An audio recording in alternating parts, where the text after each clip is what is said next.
Hello, hello. Welcome back to Hello. the Hi, welcome back to the Imaginarium. And I have Angela here from Do Unicorns Read? And so Angela got in touch with me via YouTube and we started talking about writing and fantasy and all sorts of other subjects. And so tell us a little bit about yourself.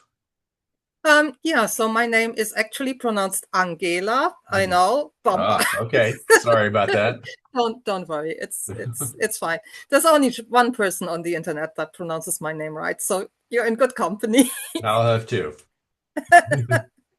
We'll try. Yes. Yeah, I'm a former literature professor. I used to teach stuff like you write, for example. Mm. And yeah, I have like a PhD in comparative literature and literary theory, and thought, yeah, at some stage, why not have a YouTube channel, as one does? Yeah.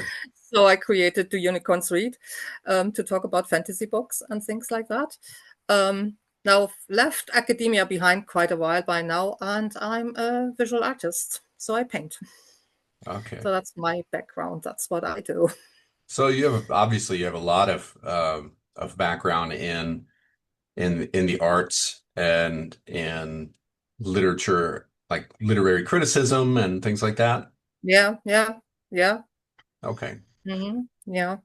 But most of that I've learned on my own. Like I've read Northrop Frye, for example, so I'm Yeah. familiar with that. Don't know if I agree with everything he says, but it's very in depth. But but then of course I come at it too from the point of view of Jungian psychology. Yeah, okay. So there's that. Yeah, this would be my other branch, kind like. So my PhD is in, as I said, comparative literature, literary theory, and I have a second degree, so not a PhD. One PhD is enough for a lifetime, but I have a second degree in psychology and also taught psychology at some stage for, I don't know, almost a decade or something like that. So a little bit of familiarity with that area as well. And Yeah. I thought your book sounds interesting as you claim you used a lot of your expertise in especially dream interpretation in your book as well. Mm. So, yeah. Yeah, well, of course I folded all that stuff in there. Um, but it's very interesting that that the book drew your attention. It's flattering that someone with such a background was enjoyed it. Um, Yes, I did. Actually, I did enjoy it. yeah. I can see some of the dream stuff. And also, I think you talk a lot about fairy tales on your channel. Yes. So I think that kind of like made it into the book itself as well in some respects. Oh, So absolutely. yeah, so I can see that. And yeah, I think it's yeah, very very good actually at times. Very fast paced, I have to say. I didn't expect that when I started reading. Also, I don't know, I didn't really, I wouldn't say that I expected not to like it, but I was a bit skeptical at first because it's built or marketed as new adult, so not young adult, but new adult, which I think it's what's age group is this, like 20 to, I don't know, It's the kind of a 20. moving target. Yeah, the 20, It's 20 yeah, something. any 20 somethings. Yes, Yeah. exactly. So I don't think that you sat down and wrote this with kind of like me as your target group in mind. Don't think Eric Goodwyn sat down one day and said, "Oh, I write a book for women over 50." Yes. Yeah. Was this actually your decision to go for this age group, or is this more like No, I didn't. I didn't sit down with any in particular. Well, let me back up a second. I wrote the story with the idea of it being particularly relevant anyway to people in the 20 something age group because it does mm, deal with a lot of coming of age stuff and in the modern world, but I'm using all kinds of like mythic imagery to tell that story. mm, Nevertheless, as you may have picked up on, I've snuck in a lot of stuff in there that's more generally relevant to the Mm, human condition. So I think yeah. it's appealing from that point of view for older readers there who will see things like trauma and recovery Mm, and themes of belonging over the lifetime rather than just finding my place in the yeah. world as a young person. Now, the publisher, of course, didn't. They need something simple, right?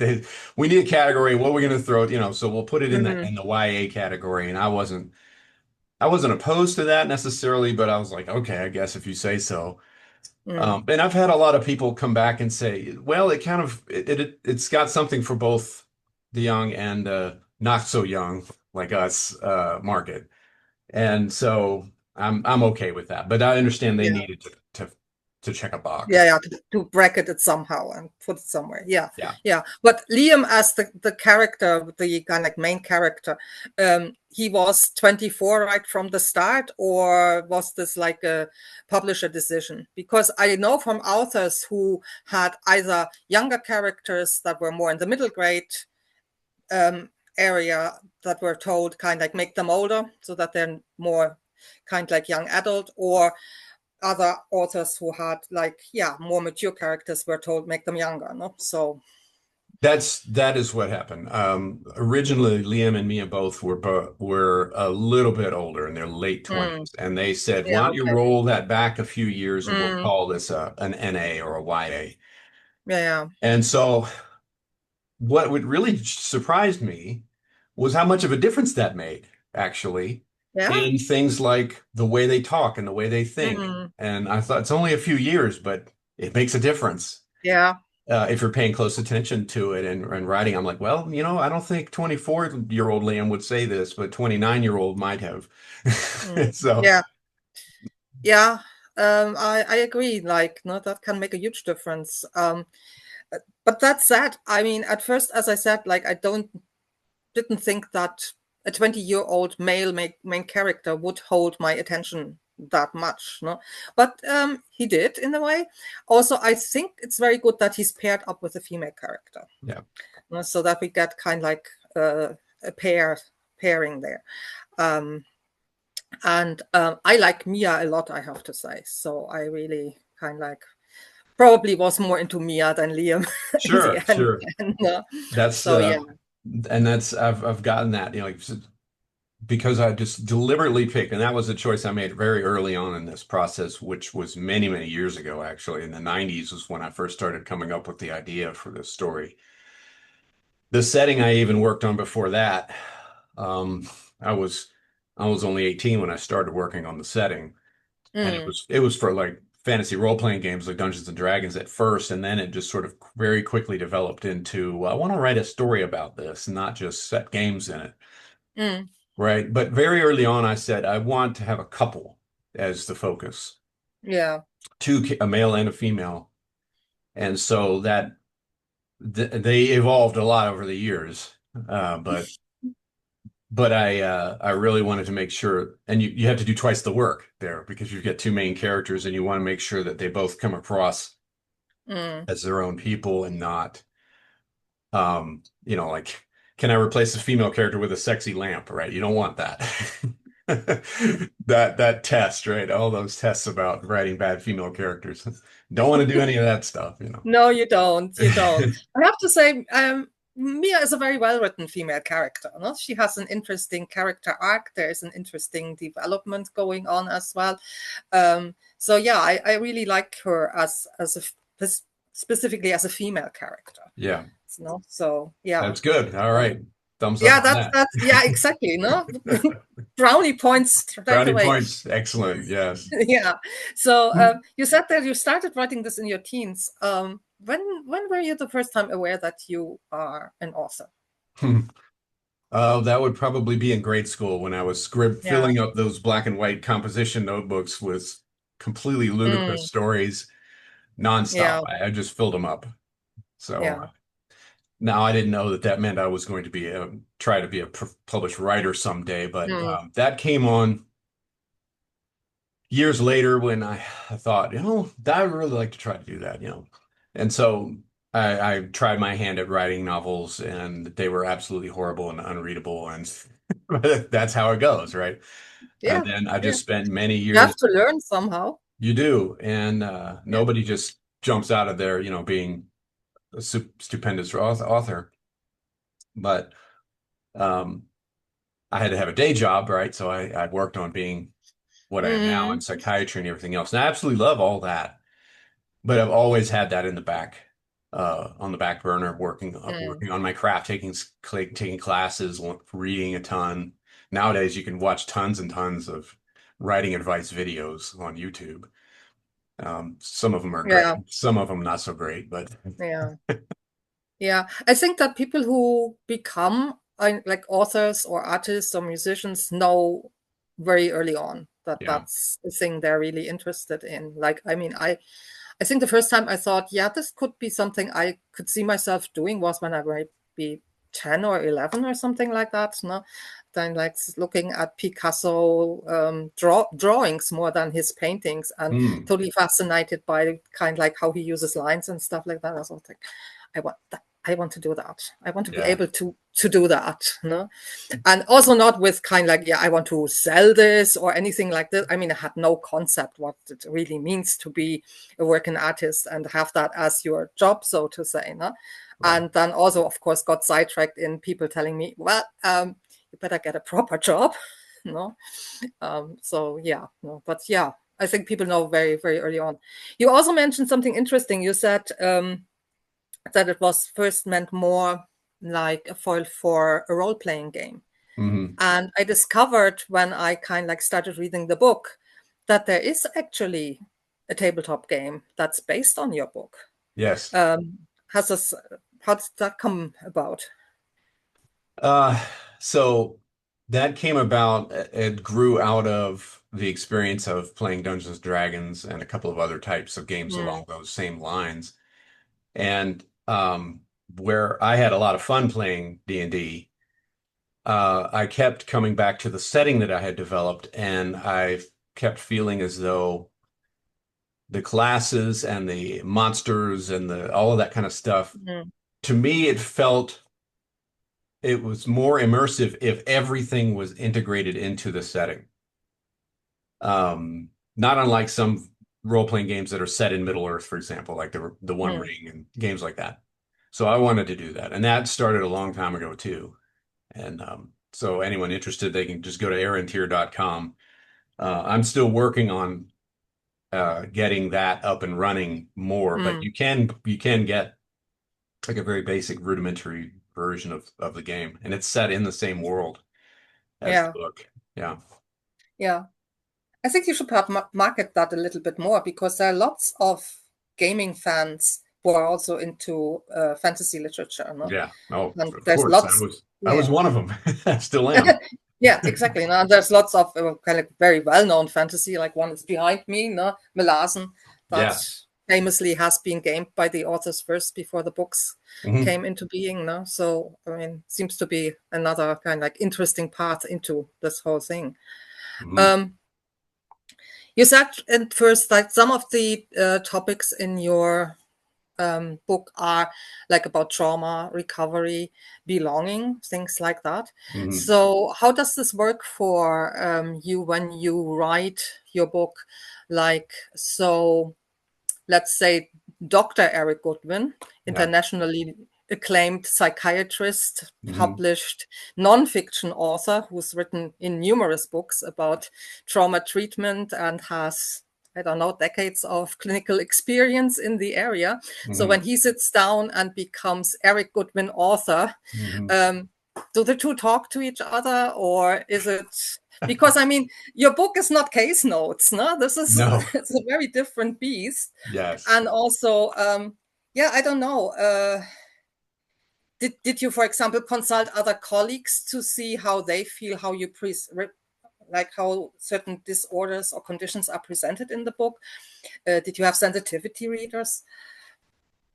No, I didn't have any sensitivity readers. Mm, I I felt like with the amount of experience I had with people, working with people with severe trauma, um, and dreams and all of that kind of stuff, felt pretty comfortable dealing with that. Mm. But I love the way we put the question, do the two people talk to each other? And yeah, sometimes they have long conversations. I have lots of conversations with myself. So I mean, Yeah, yeah. Well, so one thing I've noticed there's two, I think, main ways. One is in dealing with specific psychiatric illnesses or issues mm, like PTSD, post-traumatic stress disorder. yeah. Um, and in King of the Forgotten Darkness, you have Liam who has witnessed a horrible trauma, and it's clearly affecting him. And I've actually had some folks who read it come back to me and say that the depiction of that was pretty accurate. Mm, Like I had one person who say I felt like, the first few chapters I was reading about myself because of the way I have him reacting. yeah. And some of the things that people don't typically talk much about in terms of trauma as like the numbness that goes along with it sometimes that people describe. Mm, Most people are pretty well versed in like flashbacks and nightmares and all that. Everybody knows about that, but some of the finer points. But at the same time, when you're working with dreams, you come to realize that when people are dreaming, they're taking their emotional experiences and they're translating them into visual spatial narratives. So they're metaphors. And mm, a lot of the stuff that goes on in there, like for example, when he is being chased by the woodsman, you know, mm, uh, in a fantasy story, you can make the woodsman a literal character. In a dream, if someone were to dream that, though, I would ask them, like, what does this person represent to you? Is it fear? Is it survivor guilt? There's a hint that's a big part of it. And things like that, you know. yeah. And so Yeah. these characters can literally have conversations with that. So it's Mm, both taking the actual presentation of various psychiatric issues and depicting them realistically, but also not forgetting that this is a fantasy. So I can use fantastical elements to ramp up the storytelling even more, the way that mm, dreams do. So I think that's one possible. It's a pitfall that authors that are nowadays it's a very popular thing to deal with psychiatric stuff in fantasy, like Brandon oh yeah, Sanderson, there's tons out right? there, and a lot of it is really crappy. Well, Sorry, but here's yes. why, and here's why. It's because they're forgetting that they're writing a fantasy. You're living in Mm, a world where you can literally talk to gods and demons and all this kind of stuff. So I yeah. don't really need them to have inner conflict, and I'm also dealing with demons because they're kind of redundant in a fantasy setting. And a big part of that is the way our culture looks at mental illness. Mm, It's very hyper individualism based. It's your mental illness is your problem. You've got to go deal with it and take your pills and go do your thing and get out of my face. That's kind of how we mm. are. Whereas in ancient settings or indigenous societies, these kind of things would be manifested more in terms, they would be described as your spirit needs to engage with the land or the ancestors or whatever it is, and you need to Oh get yeah, back yeah. into You would go and see balance. your shaman to help Hmm. you and kind of like guide you to talk to your ancestors and sort yourself out that way. Hmm. Yeah, yeah. Yeah, and so they don't really the distinction there between reality and fantasy is much blurrier. Mm, Then we make this rigid boundary of everything's going on here, that's you, and everything else there is the real objective world. And I think that's many times a barrier to help people. So mm, that kind of stuff is woven in here. But of course, the other conversation that I have with myself on here is if I'm writing a story, I have a theme that I want to develop and discuss. But then the author side of me says, okay, yeah, but how do you make that interesting and entertaining? And how do you make it to where people want to read it and not just be bored by, X, Y, and Z? So yeah, this is where the art comes in. And like you have to write the scenes that are, well crafted and characters that are, yeah, yeah, strong. yeah. You do Yeah. not want to lift straight from the, I don't know, DSM kind Yeah, like right. Liam You'll bore people with experienced the sentiment. following symptoms. He has them for so many weeks. Yeah, yeah. No, you'll kill people if you try to do that. They'll Yeah, be like, well, I'm not reading this, toss it. yeah. Yeah, I mean, maybe we should kind of like really talk a bit more about the book and a bit more spoilery as well. No, Okay. like Yeah. I found it really interesting to meet when we meet Liam the first time. No, and you mentioned guilt there, and I think there are two words that are constantly creeping up when Liam, especially when he's talking about himself: guilt and shame. Mm. And I found this actually really well done. Especially, it's really brought through the whole book. It's not just at the beginning. It's kind of like there almost constantly in the background. Yeah. um, and also, the anger he feels. Hmm. He has this really this rage inside. And then the how he engages in, how shall I say, high risk activities that are verging onto self harm. When he Yes. manipulates the training bot for his martial arts training, Yeah. to go full contact, and kind of like enjoys kind of like every kind of like bruise and Hmm. whatnot. Yes. Because that's the relief then. Yes. Um, and I thought that was really well done. And Those. that's a great example of something that is just lifted from my practice that I've observed Mm, people doing. I was an Air Force psychiatrist too, so I saw yeah, lots of folks dealing with war trauma. And yeah, and this is definitely spoiler material if anyone wants to. If you haven't read the book exactly. yet, go If you find it, haven't read read, it, and then come back exactly, and go then read the start. book. Highly recommend it, Yes, and come that's back right. later. And come right back to this point. But yeah, he definitely that's I mean that's his arc is in learning how to integrate the trauma into his psyche or his Mm, narrative. And all of the fight or flight and the rage and all of that's the numbness that he feels.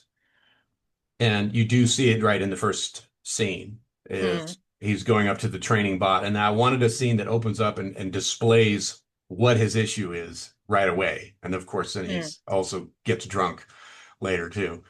Yeah, So but he's this is not a very common thing, isn't it? That yeah, people self-medicate using alcohol. yes, Like that's I right. had veterans as students, and some of them, yeah, Yeah, yeah, that's right. you know. So then the woodsman character becomes to be a personification of much of his inner demons.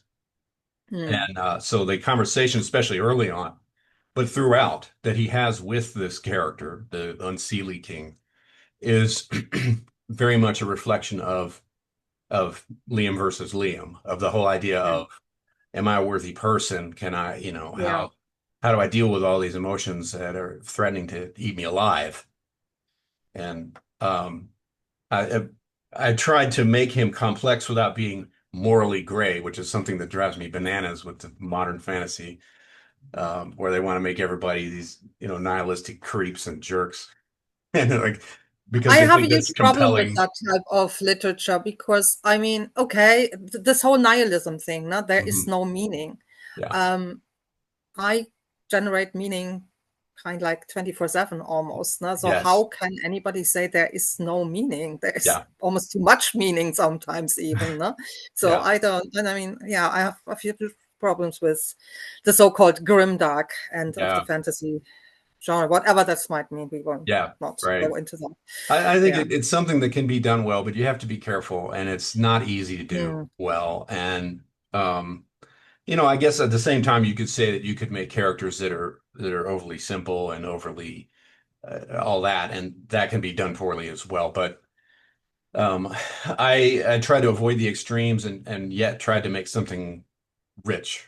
Um, and I think the idea of making someone morally gray is not a good idea. Rather, let's make them morally, I don't know, technicolor. Like there's lots of colors in there. It's not just gray or because gray yeah. suggests black and white, that's the problem. It's just black and white. It's too simple.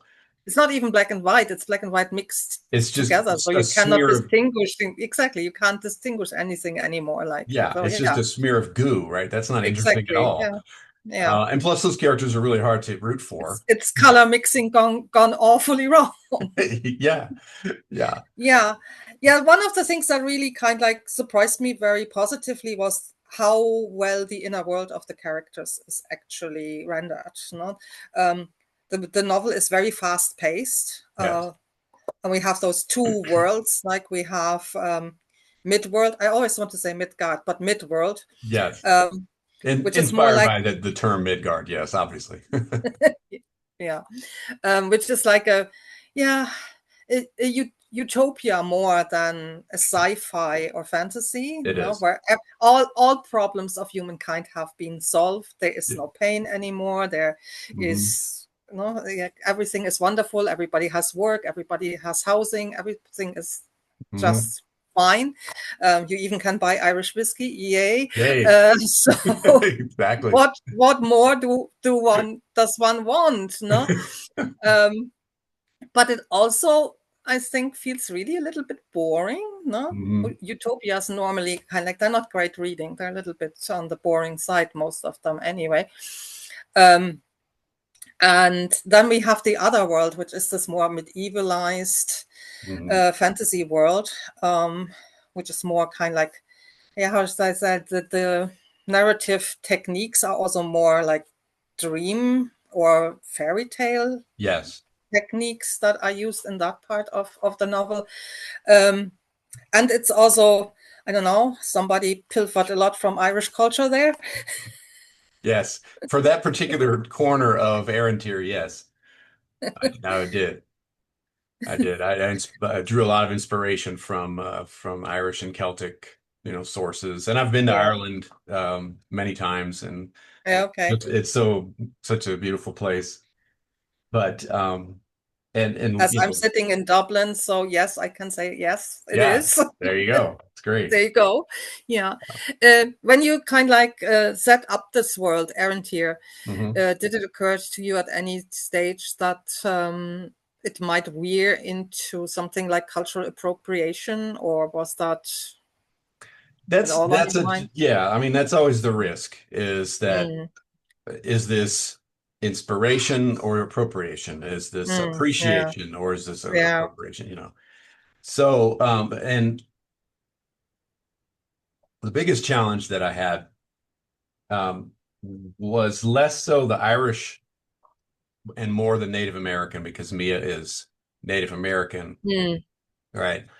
yeah. But the fact is that she, in Midworld, everything is just smeared into this sort of modern techno utopia where all of Mm, that stuff has basically gotten forgotten about, or nobody really cares anymore. And it only becomes relevant when she enters Errantier. And even then, it's a distant, very distant thing. Whereas Liam is actually from this culture. So, um, but that's always a concern in the background. mm, So I always tried to just depict anything with respect and not being overly simplified, not fetishizing or idealizing mm, other cultures, but not treating them like just all good or all bad or anything like that. So yeah, that was my guide there. yeah. I'm very thankful that we don't get any fake Irish like in the language. Um, Yeah, I didn't want to Because do there that. are some awful examples of that out there as well. So I'm glad Mhm. you did not. Yes. No, I mean, we got some Irish words. Some characters have Irish by names and Yeah. things like that. Mhm. So yeah, but I think it's not this. How shall I say? Almost, yeah, the stage Irish almost. No, that you Mhm. sometimes find. So it's Plastic thankfully not. patties. Yeah, No, exactly. no plastic patties. Yeah. Well, the plastic patties are actually not the ones that are in Ireland. The plastic patties are the ones that are in England, no, and have Irish names, and obviously their parents or whoever kind of like emigrated to England, Hmm. and so they have Irish names but speak with an English accent. Those are the plastic Yeah. patties, which is a very derogative term. No, Yes. so Yes, it yeah, is. yeah, so yeah, Yeah. um, so yeah, yeah. Yeah, I mean, mid-world, as I said, a little bit boring almost. Hmm. You've invented this really on the one hand, cool sounding drug, Orinol, that Yes. takes away all your woes, all your physical and also mental pain. Yes. Um, is not even over the counter. You don't need a prescription. It's for free. You kind of like can get it at every street corner. Yeah. Hmm. it's it sounds very cool on the one hand, but I think when we kind of progress in the novel, we find out might perhaps not be such a good idea. I don't Yeah. know. I don't know. Would Dr. Goodwyn, if Orinol was really a thing, would Mhm. you encourage your patients and say, I have a sample pack here, take a couple, and when we meet next week, you can report back? Or would Yeah. it be rather, Well, and that's when I came up with that, it was really kind of a thought experiment. And over the years, I've given a lot of lectures here and there. I'll be doing my 50th one here actually in a few months. But anyway, the thought experiment I have is if you take the worst loss that you can remember from your life, and if you just think about it for a second, remember how painful that was, and imagine that someone came up with a drug that could get rid of all of the pain associated with that loss, hmm, would you hmm, take the drug? And yeah, over the years, I've asked hundreds of people this question. I've had one person tell me yes, they would. Everyone okay. else says That's no. very interesting now. Isn't Yeah, that that's very interesting? interesting. That is very interesting. Yeah. I did a similar thought experiment. I used to teach German for a while, and kind of like big moan. So as soon as exam time comes closer, no, everybody, oh, it's so hard to do, and blah blah blah. I said, okay, let's say if there was an implant that you could get, no, so somebody could kind of like put this into your brain, and you have native competence from here to now. They activate the implant and you're flying. No, I mean, okay, it's brain surgery, it's high risk in a way. Would you go for it? Half of my students have their hands up. Yes, yes, yes, give it to me. No, Hmm. so Interesting. But also interesting, isn't it? yes, it is. What's interesting to me is the other half that said no, they wouldn't. Yeah, yeah, no, the ones. Yeah, why not? And it's not also the ones, only the ones that are bad or might be afraid to fail. There could be kind of like straight first they who have their hand up and say, I Hmm. take the implant. No? Yeah, yeah. So yeah, it's very interesting. Hmm. Yeah. Well, and a big part of this story and the series in general is what do we do with suffering? And if we get to the point Yeah. where we can eliminate it all, is that really a good thing? And Yeah. I hope, That's a thing I would like to talk a bit more about, actually, the role of pain in your yeah, novel. yes, Hmm. it's a big thing, and It's a big thing. Yeah, it's a very it, big thing. it's a big part of the Raven's Tale as a series, and Mm, I explore one dimension of it in this book, and in others I explore other dimensions of it in the series that I've got planned out. yeah. Several of the books I've already written, so hopefully I'll be able to get So you them. know where it's going, I know where it's basically. going. I'm not going to Yeah. pull a George R. R. Martin and go, I don't Okay, good, know. good to know. Good to Yeah, know. yeah, just say, well, I don't know. I guess I'll just stop and no, I'm not going to do that. Yeah, okay. Yeah, right. Yeah, the pain. I felt a bit reminded at some stage about almost of Dune, no? Where we have the setup of the Bene Gesserits who are looking for somebody who doesn't feel fear. And they think that is more human because animals feel fear. So to be really human, you have no fear. No? Hmm. But we all, of course, it's a very human thing to feel fear. No? It's Hmm. really what makes us almost human. No? Yeah. And it's one of our warning systems. So there is a good reason why we have fear. Oh, And I yeah. think pain is almost similar to that. Oh, No? it's So very we similar. have, yeah, so we have, and we have like Midworld, where there is no pain. Hmm. And then we have Errantier. Um, There's lots of yeah, pain. no, there's lots of pain. Yeah, no, really awful things happen to some people. People die, you know, people Hmm. kind of like fight to the death, and yeah, people get mortally wounded, and there's lots of loss involved as well. No, it's Hmm. not just this bodily pain, but I think it's really the psychological pain and the pain of grief also that is Yeah. very prominent in Errantier. Hmm.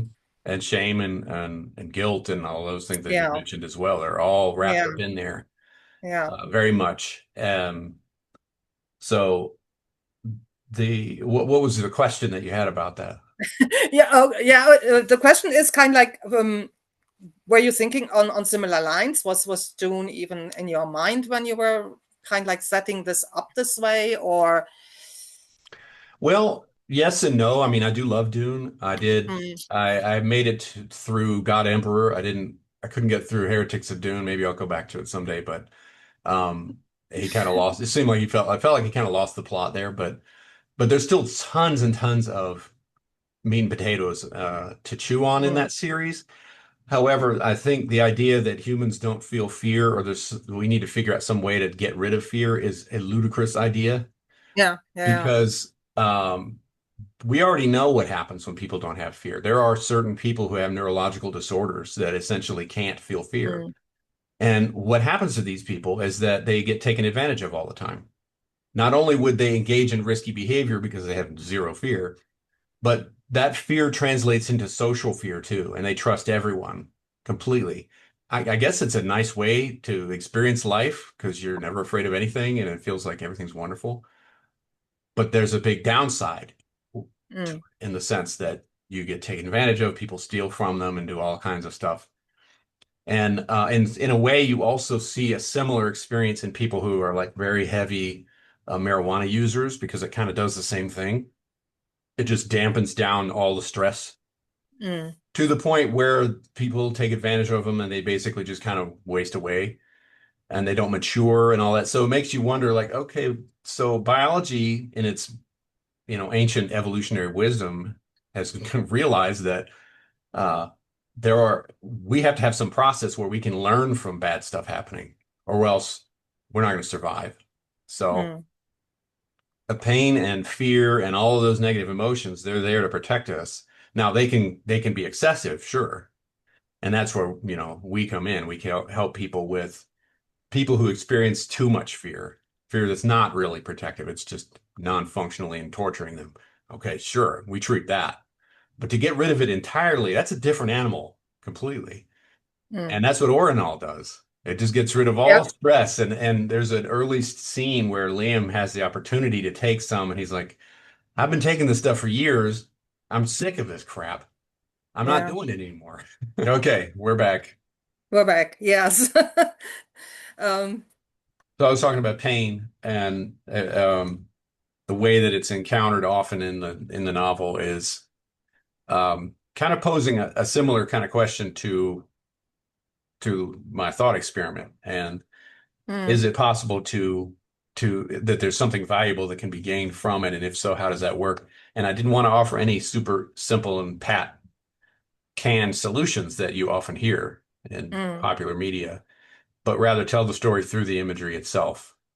yeah. I also found interesting that um, Liam and Mia both come with their own traumas. So Liam basically is a refugee from a war zone, and Mia has more to do with kind of like, I think, childhood emotional neglect that she seems to have experienced. Um, but they undergo, on some level, a very similar journey through Errantier. Hmm. They both kind of like, yeah, they reach this point where they basically kill off their former self. Liam kind of like faces this opponent, this knight, and he kills him. And when he removes the helmet, he sees it's actually him as a young boy, as this 9-year-old that fled Errantier. And Yeah. Mia has a bit of a similar experience where she then says, the timid mouse is dead now, or something Yeah. to that Hmm. effect, no? Yeah. Um, so is Errantier then kind of like almost like a metaphor for therapy in some respects that you've written? Yes and no. It Yes and no, is yeah. a metaphor for therapy, but not a very straightforward one. It's also Mm, a metaphor for the unconscious itself and the way that the we often, here's something about dreams. If you have like nightmares, say, you might mm, ask yourself, what in the world is the point of a nightmare? Why do we have them? Like, it's not like you sit down that night and go, I'm going to have a dream about a nightmare. No, the conscious ego doesn't design the dream narrative Mm, or give dialogue to the characters. The unconscious mind does that. But why in the world is it doing it? Well, it's doing it because it's trying to heal. It's trying to do better. It's trying to figure out what happened and make sense of the trauma. mm. And it's Yeah. trying to make meaning. That's what it's trying to do. So Aaron is a metaphor for that. And we as therapists and psychiatrists and whatnot, we don't create that process. It's already there and they're already going through it. What we do is we go in there with them and we try to help them make sense of it. And Mm, when that happens, we do see healing accelerate, but the healing process is already trying to do its work. So it is kind of a metaphor for that. mm. Yeah. And Midworld is a metaphor for forcing yourself into I'm just going to not deal with it. I'm in la la land forever. People do that in all kinds of Yeah. different ways. Mm. Yeah, I Yeah. had a bit the feeling like I'm looking at two different ways of how to deal with this, or even two different ways of healing or not, as the case may be, no? Yeah, Midworld, totally medicated, no? Yeah. And um, then everything is good and we forget about it. So medication that leads then to denial in a way. Hmm. And then we have Errantier where Yeah. no, where the monsters are dancing, Yes. no? Where the monsters live, Literally dancing. where the wild things Um, are.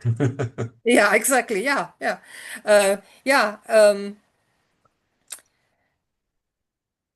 I found also interesting how my perception of Errantier changed when I was reading the novel. You go in with this idea, and this is how it's set up like, no? Liam kind of like tells anybody, and especially Mia, no, we don't want to go there. It's awful there. It's terrible. It's kind of like so, no, it'll kill us. It'll change us. It'll be very, very awful. But when they are in Errantier, it's actually not that No, it's something they terribly didn't bad. expect. Yeah, that's Yeah, right. yeah, exactly. No, Hmm. and I think the character, no, of course, the characters don't expect this either. No, also, you mentioned belonging, and I think that's a very important theme as well. It seems that the over kind of like this, yeah, medicated state of calm that we have in Midworld is not able to generate deeper meaning and belonging that we seem to need. I Yeah. don't know, the fear, the pain, the emotional challenge in a way to Hmm. grow. And Yeah. I think the novel brings us out really very, very well in some respects. Good, good. Yeah. That was obviously by design. I wanted all three of the characters. When you didn't mention that Damien goes through the same Mm, process. yeah. Yeah, Yeah, Damien is somebody we haven't talked about at yeah, all.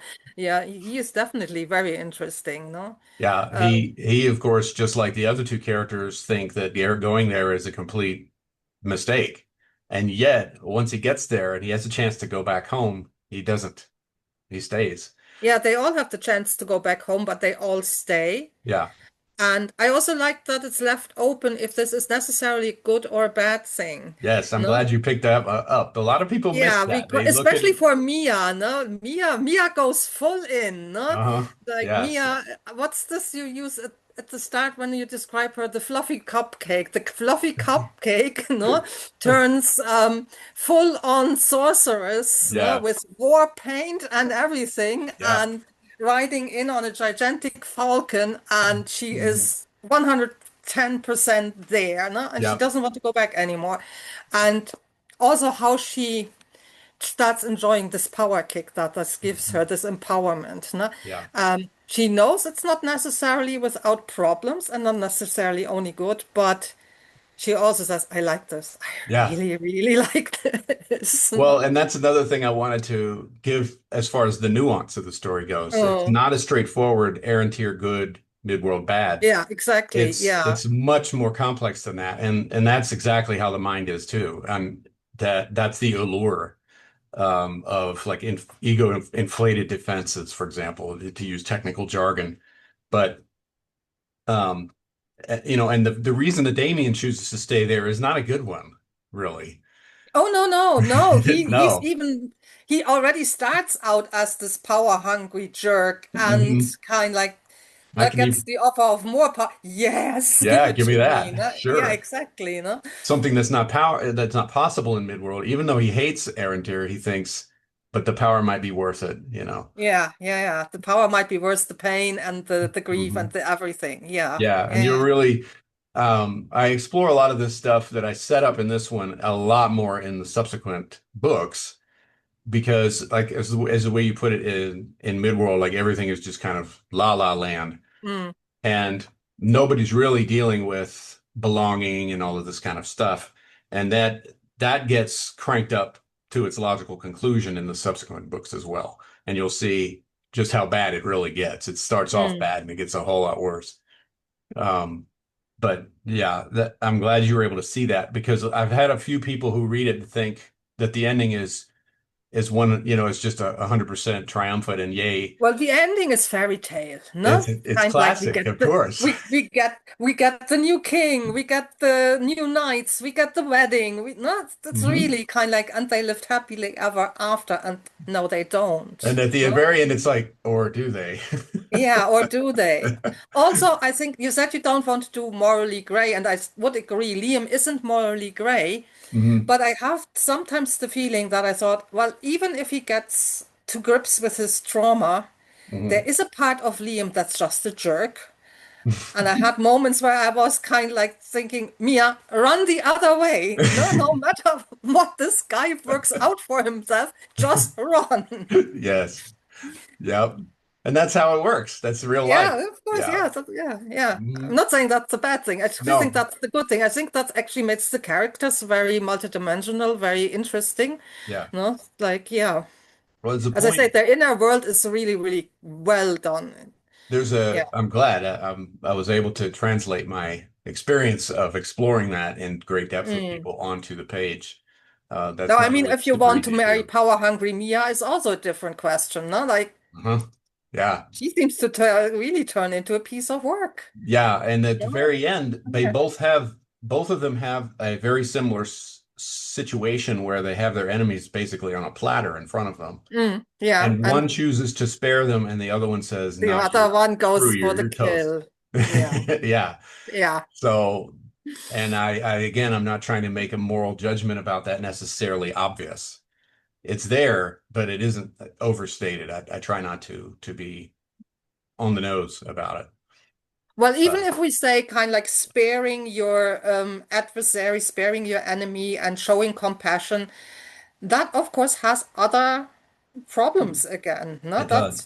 that's not a psychologically straightforward process either. And I No. think the novel really very nicely shows that it doesn't matter which decision you come up with or where you land morally on this divide, you will have to live with some consequences. Right. No? So now here's another spoilery question for you is most of the people I've had read the book that I've had a chance to talk about it with, I'll ask them if they figure out who the Fairy Queen is. Ooh, that's a very good question. I don't know if I figured out who the Fairy Queen is, but Liam is told the Fairy Queen has been with you all the time. She's Hmm. there all the time. Yeah. And I don't know if I'm far off if I would call King of the Forgotten Darkness a psychodynamic allegory, where the different parts are the different parts of our psyche and Hmm. how they relate to each other, no? Hmm. So, I mean, whatever's happening in Errantier seems to be very ego-driven. Hmm. Then we have the more unconscious things that are going on in Errantier, Hmm. no? The dream world, so to say. Yeah. So, yeah, the fairy queen, of course, then is another part of our psyche, I would say. Yes, that's true. No? And she's manifested in one of the characters in the novel. And if you blink, you'll miss it. But I do give it, I do explain who it is. So the bird, the sea breeze, the raven, talking Mm, raven who's with them the whole time yeah, is the fairy queen. yeah. And She goes between both worlds as well, no? She is in Errantier and she is in Midworld. yes, she is. And you Yeah. definitely see a whole lot more of that in the subsequent books. Earlier drafts of this one, I had more of Looking that going forward to on. that. I But love Talking Ravens. Yes. yes, yes, yeah. But when they first run into her in Errantier, she tells them that her real name is Anundiami, Mm, which is an anagram for Anima Mundi. which means spirit Oh, of the yeah. world from Yeah. alchemy. Yeah. So that's a little bit of deep dive Easter egg stuff, but then she says, "But you can call me Seabreeze." But then Mm. near the end of the book, when his mother is praying to the Fairy Queen, she uses her real name. Yeah, and that's the same name that Yeah. Zeebreeze has. Yes. Yes. Which Yeah. means then that the very last scene, as Liam goes back into Midworld and he sees out of the corner of his eye, he sees Vinwraith, and the Fairy Queen just perches right on his shoulder like they're pals. And they've been enemies the whole time. So what the hell's up with that? Yeah. Yeah. It's also Liam's mother who tells him it's not a good idea to keep the worlds apart. She says the worlds have to communicate. Yeah, that's right. Yeah. So we kind of like to be a complete human being, we need all the parts of our psyche. Mhm. If we Yeah. kind of like block one off, that will not go well for us. No, it won't. And there's a Mm. conversation between her and Damien that exemplifies Yeah. that debate. Yeah. And Yeah. Damien is coming from the point of view of, well, why in the hell would you want that to happen? And Inwin says, the counter argument to that. I'll let the Yeah. readers out there determine if they agree with one or the other. Yeah, no, I have to say, I really appreciated those things as a reader, like, no, so it appears at first as a very, how shall I say, almost conventional, bit old-fashioned, bit, how shall I say, well, Tolkien-esque Yeah. story, but it turns very quickly into something very, very different, I think. Well, good. That was No? the intent. Yeah. As anyone who's watched my channel knows, I'm a huge Tolkien fan, but Um, I wanted to draw inspiration not from Tolkien's work necessarily, but more from his process. Mm, And he didn't create his story based on his own story. He mm, created stuff based on all kinds of things, and not the least which being his experience in World War One. So I can't do that. I wasn't in World War One, but I've had my own kind of life experience and many others that I've worked with in all the modern problems that we're facing. So I think he took the problems of early 20th century and said, let's distill this down into this condensed yeah. fantastical narrative. And he did an incredible job.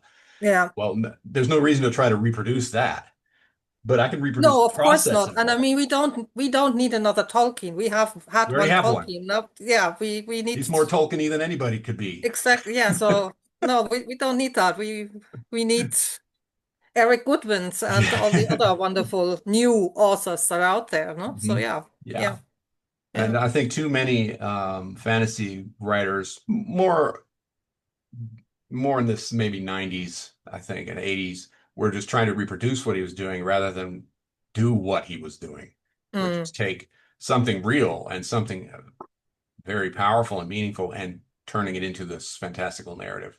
yeah, Instead, they were just kind of taking the tropes and playing around with them, which is fine and it's fun. I've read some books like that are really good, but it doesn't stick as long. I think it doesn't really dive into depths. So mm, I'm swinging for the fences with my series. I'm yeah, trying to say yeah. something with it. Like as I say, it has a lot of like the familiar elements. It has the quest group, no, and it has lots of those elements. Hmm.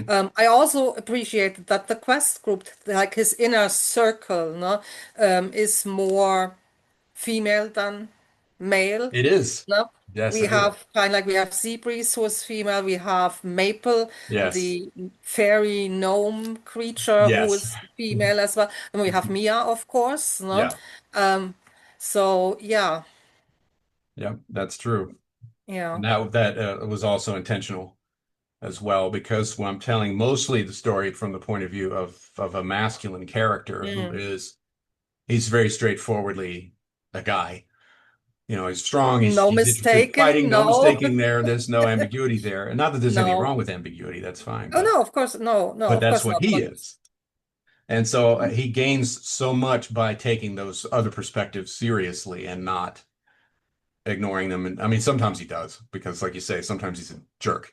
But most people who go through that kind of crap are, at least some days, you know. But yeah, yeah. it's fun. So like the sequel to that book, I have Mm. finished. It's in the beta reading phase now, so I Okay. I hope you'll get a chance to take a look at that one once it comes out. It's called The Treacherous Fire. Okay. Yeah. Yeah. Looking And forward. yeah. Um, I also appreciated that we're dealing with, let's say, an equal opportunity world in Errant here, with all its kind like grief and pain and whatnot.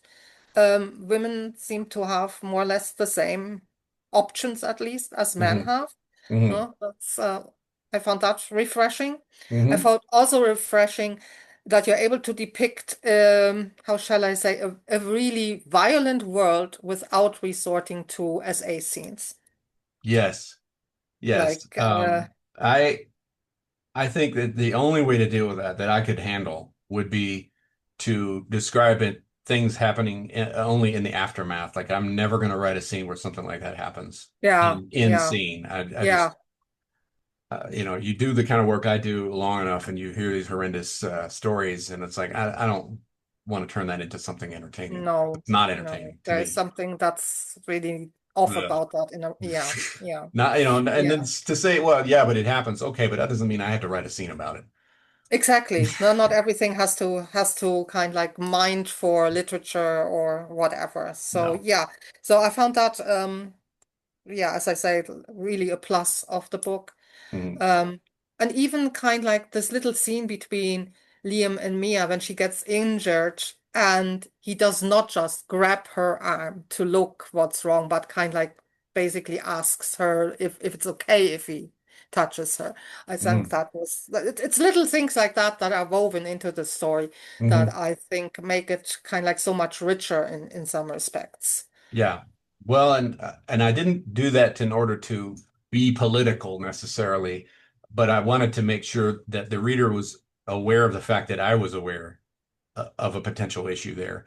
And would Liam do that? No, he wouldn't. That's his character, Mm, right? So it's more it's there's more to it than just trying to be performative, you know. mm, Because I think sometimes people get tripped up in that. They're well intentioned, but yeah. it can sometimes ring hollow if you don't make it real, like bring it down to the bones of the story and the characters. Mm, But at the yeah. same time, I want to also advocate for, you know, not being people not being victimized, you know, Yeah. Yeah. and Yeah. not normalizing bad behavior. Yeah. I think that's a real challenge to write about victimhood Yeah. in a meaningful and good way. I think a lot of writers really struggle with that and to actually portray that. Yeah. It's Yeah. got many edges to it, victimhood. Oh yeah, Sometimes people yeah. hide underneath it or they hide behind it rather than heal.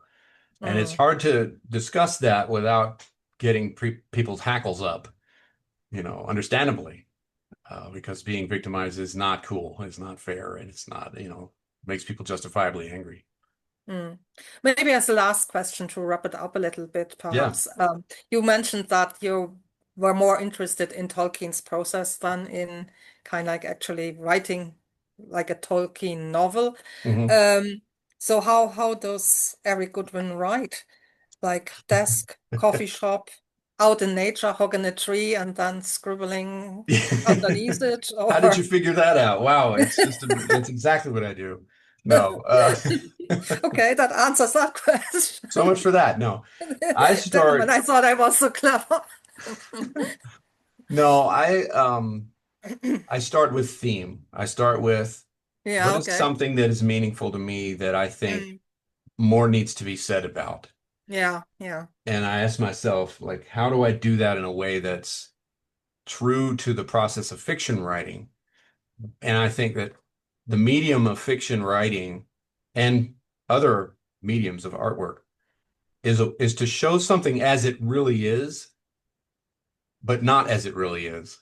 Meaning that Okay, I can show something in all of its complexity with a symbolic narrative okay, that I yeah. couldn't really do as easily in a 20-page essay per se. Mm, Or I guess you could, it might need to be more like a 100-page essay. But the problem is that the essay would be boring. And yeah, yeah, whereas and also would be devoid of emotion, which is a big problem because we're dealing with emotional stuff. yeah. Mm, Really, deep, powerful stuff that gets people stirred up, for good or bad. So how do I do that? So I'll start with the theme and then I'll work my plot and my characters around that and um, make the theme kind of the spine of the story and try to develop a story that embodies all of that stuff in all of its complexity through the use of visual spatial metaphors. And Mm, because I'm working with fantasy, the visual spatial metaphors basically have no limitations to them, unlike other yeah, genres. yeah, yeah, yeah. Yeah, Um, so if I want gods and characters like that representing something that I think is powerful, then I can do it. I have any mm, problems. It's magic. yeah, Deal with mm, yeah. it. But it's brilliant, isn't it? Yeah, and so each piece of it now it's not all wrap around the same theme because I think if you overdo that, then you jam the story into kind of a railroad, and I've seen that Mm, done where it's like I know the theme you're going for, but you're making everything about that, and that takes away from the verisimilitude of it. So that's kind of where I start, and then I build stuff around that. And sometimes it's kind of like a corollary to King of the Forgotten Darkness is the way magic works. It is centered on the idea of what do we do with pain and suffering because magic has a cost to it, which I show through Mia's journey.